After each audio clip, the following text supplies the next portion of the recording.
Support comes from the Missouri Forest Products Association, providing more than 41,000 jobs in the production of wood pallets, railroad ties, white oak barrels, hardwood floors, and more.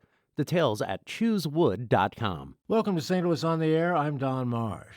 Today we're going to be talking with two St. Louis journalists just back from a visit halfway around the world. That would be to Pakistan. The journalists are Dick Weiss, longtime Post-Dispatch editor and reporter, and Casey Nolan, reporter and anchor at Channel 5. They went to Pakistan as part of a 2-week media exchange program. Relations between the U.S. and Pakistan were chilly before their visit. Since their return, President Trump has issued a barrage of critical tweets and frozen U.S. military aid to that country.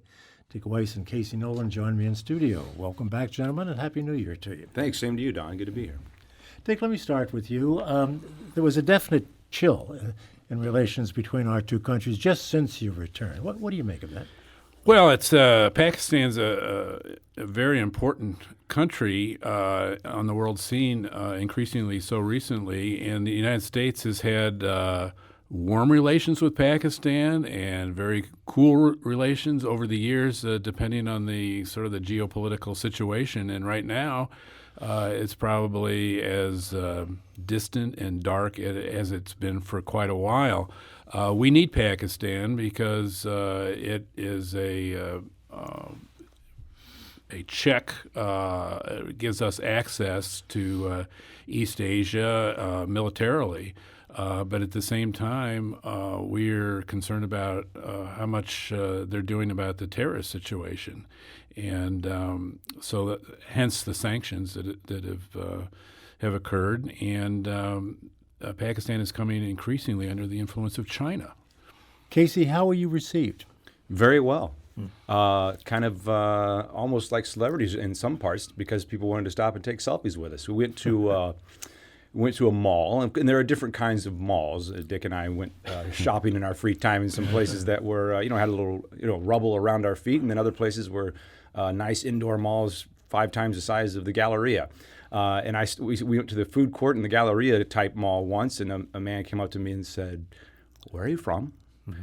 I said, "The United States." He said, "Are you Muslim?" I said, "No." He's like, "Why are you here?" And then proceeded to get some selfies with me and find me on Facebook. And we've messaged a few times since. A total stranger who was just interested in meeting an American and welcomed us very warmly. And I think Dick would agree. They're very hospitable. Everywhere we went, we were warmly welcomed. There are just not very many Americans who go. The State Department discourages tourism at this point. It's not considered safe. Many of the people at the embassy and at the consulate in Karachi, they do not get to have their dependents with them, their wives and children. It's considered unsafe. Well, what kind of security do you have? Well, when we went there, we had we were taken around in a van and with a security guard literally riding shotgun. And when we would be taken to a journalism organization or another agency, those buildings would be highly secure. And we would be escorted in and escorted back out. We stayed at 2 hotels, one in Karachi and one in Islamabad, that had numerous barriers to entry and guards with automatic weapons at the front door. That said, we never really felt unsafe. I couldn't figure out if the precautions were going overboard or we were overly naive, and maybe it was somewhere in between. Like Dick said, everywhere we went, we had at least the visual presence of some security. And then at the same time, though, we went out a couple of times at night by ourselves to just grab a meal on our own and kind of explore. Did you have the feeling in talking with your journalist colleagues that you could speak freely with them and they with you? I thought so, for sure. Yeah. And that was a really interesting dynamic because there are certainly things they will tell you that there are some taboos, some areas they won't touch as journalists, the largest probably being the military. They do not criticize the military openly in public, but at the same time, they can sit there and talk about it with you openly off the air or out of print. And they have I would say, a pride in their freedom of the press. They have a pride in the the way they do take on their politicians. But there's certainly some no-go areas, the military being one, and then, of course, anything that could be construed as blasphemy. They just won't even go there. How much conversation could you have, Dick, with regard to our political system and the kinds of things we started this conversation with? Well, I should start just by giving you a little bit of background. I had been host to 7 groups of Pakistani journalists over the last few years here in St. Louis, and we would take them around to Places visit like with this. you and visit with Casey and other organizations. And so they came with their sort of own preconceptions and biases. I was, for many of them, I was the first Jewish person they had ever met. And so we had very frank conversations about the political system here in the U.S. When we went over there, they were entertained all the questions, and there are different points of view, but basically they do not see, they love us as individuals, but they see our government as being not only unfriendly in many ways. We've had drone strikes in their sovereign territory, but inconsistent. They don't think that we've got a sort of staying power that other actors in their areas have, for better or for worse. And some of these terrorist groups that the United States is concerned about, well, those same groups of people are the enemies of their enemies, so they are reluctant to push too hard against them. And so, we talked about that. We talked to one organization that we went to, one of the last ones we spoke with. We talked to them about the drone strikes, and one of the individuals, spokesman of that organization, said, "Well, we say officially that we don't like them, and we hate that you've killed innocent people and some of our military, but we also have to acknowledge privately that it has had an impact on the terrorist organizations there." So there's a lot of on the record and off the record kind of things going on. And it's very nuanced. It's kind of the gist of the conversation you had with one of the reporters there, Casey. It is. They make a distinction between us and the government, which I think probably you could say about just about anywhere a person could travel. That when you get face to face, you meet person to person, you find out, anyone who's traveled knows this, that there are so many things we have in common with anyone around the world. But then when it comes to politics, they have their questions about our government, for sure. Let's listen to what the gentleman you spoke with had to say. The people of Pakistan, and especially the people of Fatah, have a different concept and idea about the government of United States. Actually say that now when the drone airstrikes are being carried out in the tribal areas, most of the innocent people were being targeted. So now I think they are the different and the negative idea about the government, but not about the people in the public of United States. And that is one of your reporter colleagues from Pakistan. That comment sounds to me a lot like what we hear about the people of Iran, for instance. The government obviously is at odds with ours, but the people really seem to like Americans. And the ones that I've been fortunate to meet traveling, I really like them. We're all just people, right? I mean, but that was Wally. That was Wally Khan Shinwari that we just heard from there. And boy, talking to him gives you some perspective on what we do here in the U.S. He is in the Fatah region, the tribal region, the area where the drone strikes are happening, and he is risking his life on a daily basis to be a reporter. He's been kidnapped several times. He said his family, his children are asking him, "Please give this up. Why are you doing this?" And he says he wants to be the voice of the people who, in his mind, it's not he believes the people causing trouble in that area are coming over from Afghanistan, and he wants to be the voice for the people that he grew up with and the people he knows as his neighbors to let people like us know that they're not all terrorists, in his words. But and when I was talking to him, then we were standing. Dick may remember the number, but we were by the memorial for killed journalists slain in the line of duty, and it was dozens in the last couple of decades. So that was just a completely different perspective. 15 journalists have been killed in that area, and So you put your life at risk. Here in the United States, journalists are under attack and called the enemy of the people, but that's not nearly what those journalists are facing over there.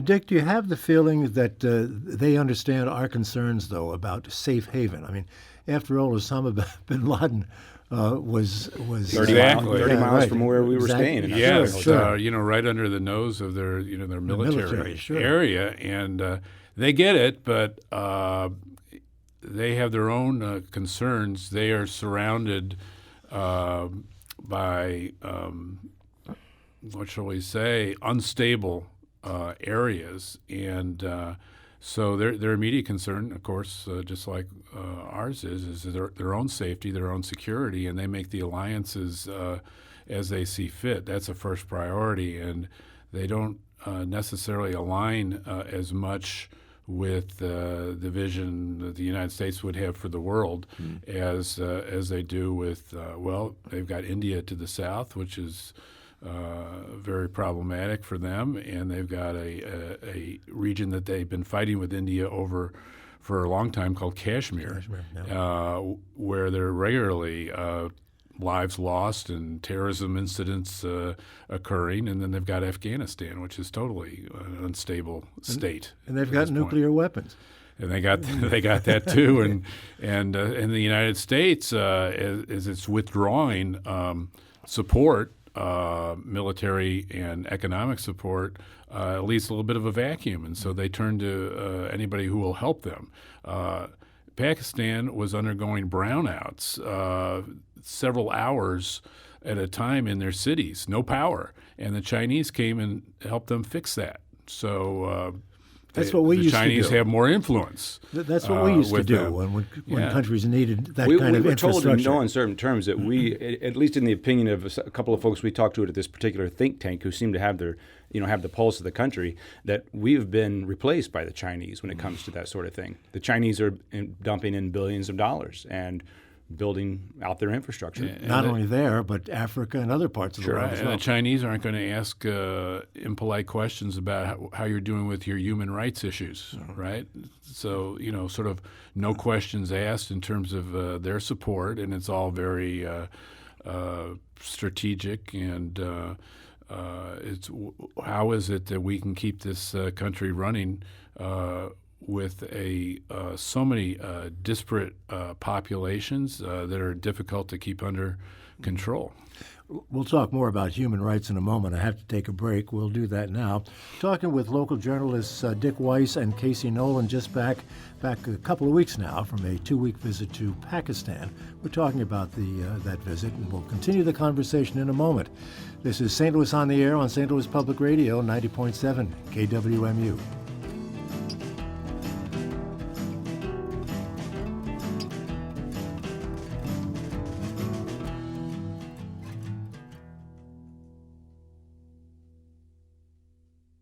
And welcome back. We'll continue our conversation with journalists Dick Weiss and Casey Nolan about their recent visit to Pakistan in just a moment. But first, here are some of the stories our St. Louis Public Radio newsroom is following today.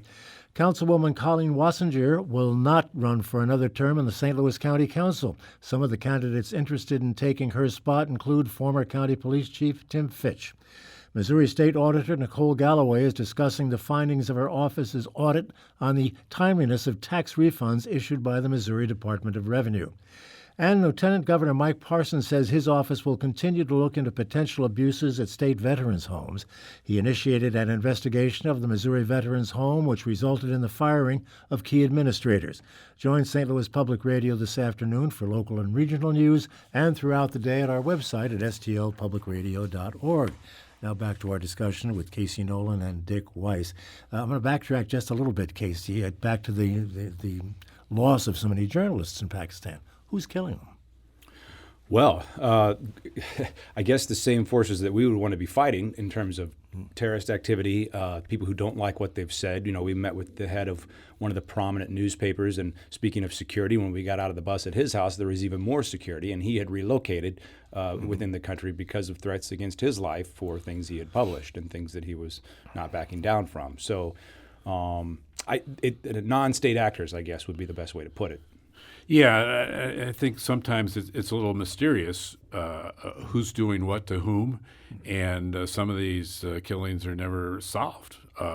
And sometimes it can just be somebody has a grudge. Somebody doesn't.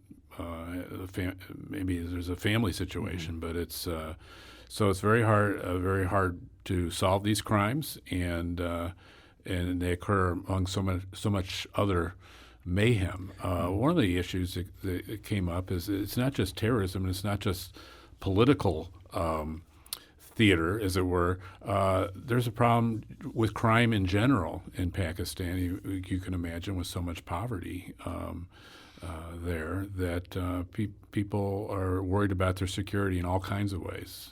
We also visited a kind of a art installation, for open space to perform, to talk. A nonprofit there where an activist had been murdered just outside, and her life had been threatened for several years. And at one point, the biggest charge against her was blasphemy that had gone back a decade or so. Individuals can level that charge, and it can follow you your whole life, as it was explained to us. Yeah. You'd mentioned, Dick, human rights issues, that we tend to bring these up when we deal with other countries. What is the human rights situation in Pakistan? Well, it's interesting. It depends on where you live and what part of the country that you're in. Pakistan has actually a very good progressive constitution that grew out of the Western tradition. Now, enforcing that or making sure that all the cities and populations kind of live up to it is something else entirely. And so you'd have a very progressive, fairly liberal city like Islamabad, where there's a great deal of respect for human rights, and there's some other areas where there are honor killings. If you don't marry the right person, or you're found going out with somebody who you shouldn't be, and obviously that's not the rule of law, but can it be enforced, and can people be held accountable in some of these areas without causing even more violence and even more of a problem? So there are a number of non-governmental organizations that try to promote the rule of law, women's rights, and rights for gays as well. And they do the best they can, but they're dealing with a population that is not highly literate and able to understand what a constitution means and how it should be enforced. And in some parts, the Constitution literally doesn't apply by law, too. And when you go to the tribal areas, there are parts where it doesn't apply. The country also has a rich tradition of political assassination. I mean, you don't have to go back too far to start finding examples. For sure. And the Army, if the government steps out of line, the Army can go in and depose an elected prime minister. And there was one not so long ago, Benazir Bhutto, who was executed, and on a ruling by the court, a 3-2 ruling by the court that he should be convicted of crimes, and that there was one of those people making that decision who was sort of on the fence, going back and forth. And can you imagine executing a elected official on that kind of shaky vote? It's that's from our point of view, kind of crazy. On the other hand, in 2002, there was only state-run media, and then they opened it up, and now there are literally hundreds of journalism organizations that can cover the news in all kinds of ways, and so that's a very healthy thing. Sure. Casey, what in the conversations you had with people, fellow journalists and the folks at the NGOs, what did they seem most interested in? What did they want to talk about? Well, Don, our president came up a lot, to be honest with you. And I think, just like here, they wanted to know our tweets, official statements. And these are the questions we have here, regardless of how one feels about politics or whether they support the president or not. I think oftentimes people wonder what do we make of these tweets? And they were certainly interested in that. I think that came up anytime. We had a lot of tea and biscuits and an amazing hospitality around tables with folks. And not too long after the tea was poured, Trump came up just about every time. They also feel a little slighted, though, too, going back to that relationship between the U.S. and Pakistan, because I don't know when the last sitting president has actually visited Pakistan, but our President Obama, will go to India, but not Pakistan, and it goes back and back. And so they have this feeling that we have such a supposedly vital relationship, but yet they feel like they are just not given the respect that they deserve publicly. Dick, given the communications and the technology in today's world, I have to assume that they're fairly sophisticated with regard to what they know about us. Yes, and that is,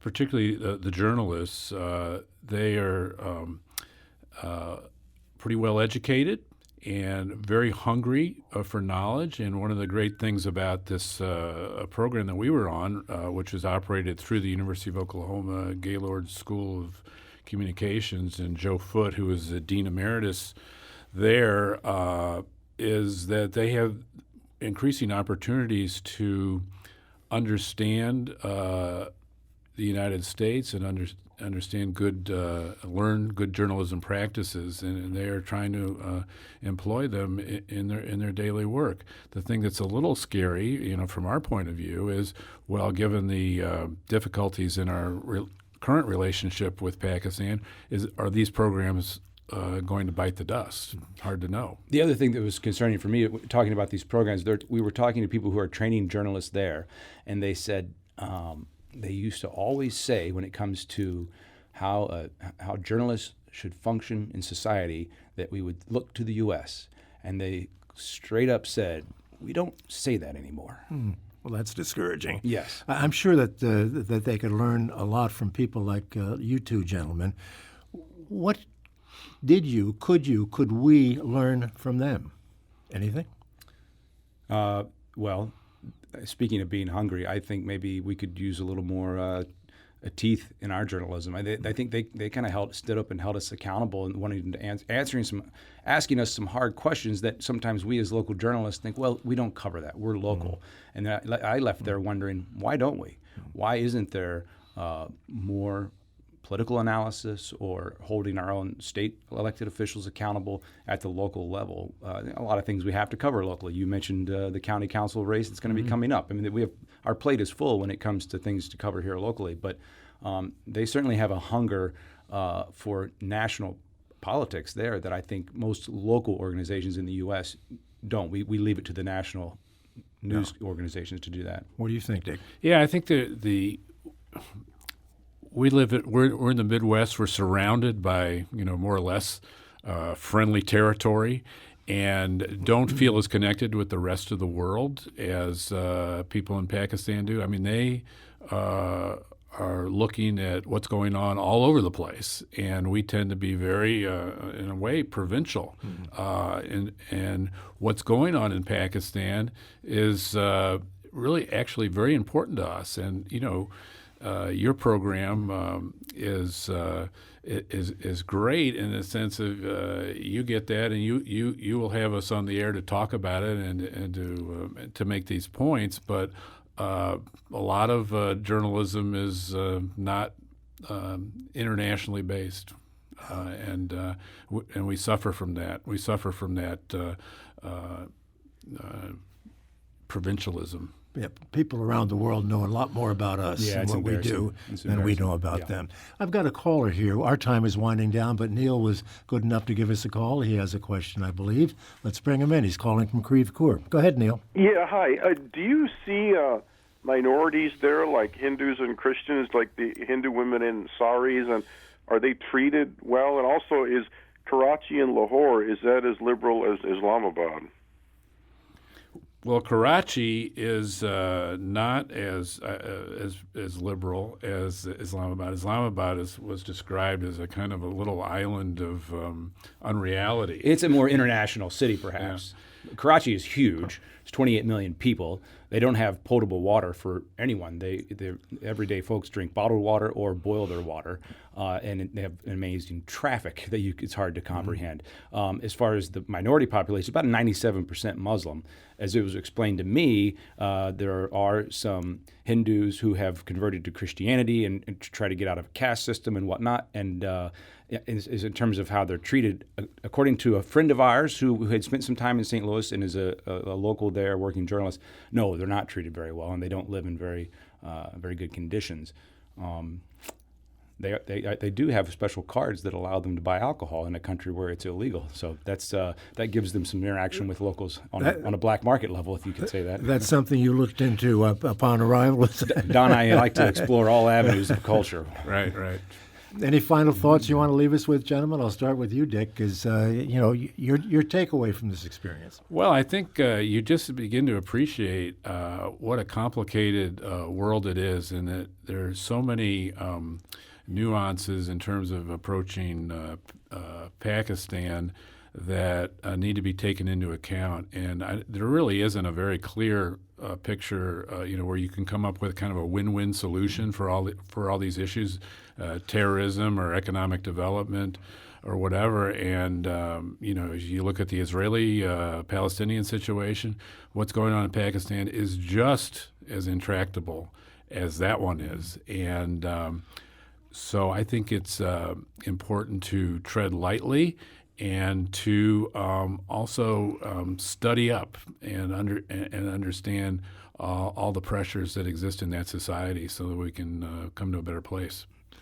Final thought, Casey?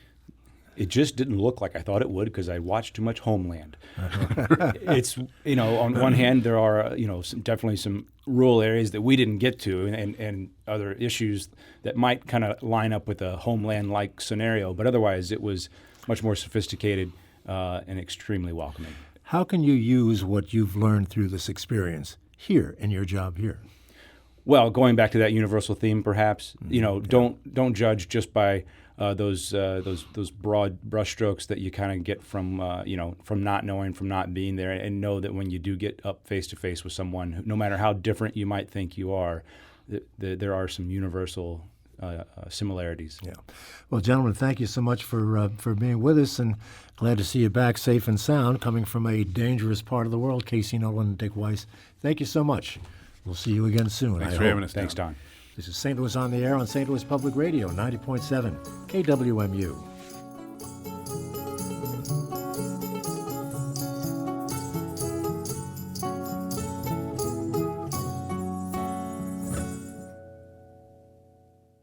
Support comes from Missouri Forest Products Association, committed to sustainable and sound conservation of the state's forests, which support more than 41,000 Missouri jobs, resulting in a $10 billion industry. ChooseWood.com.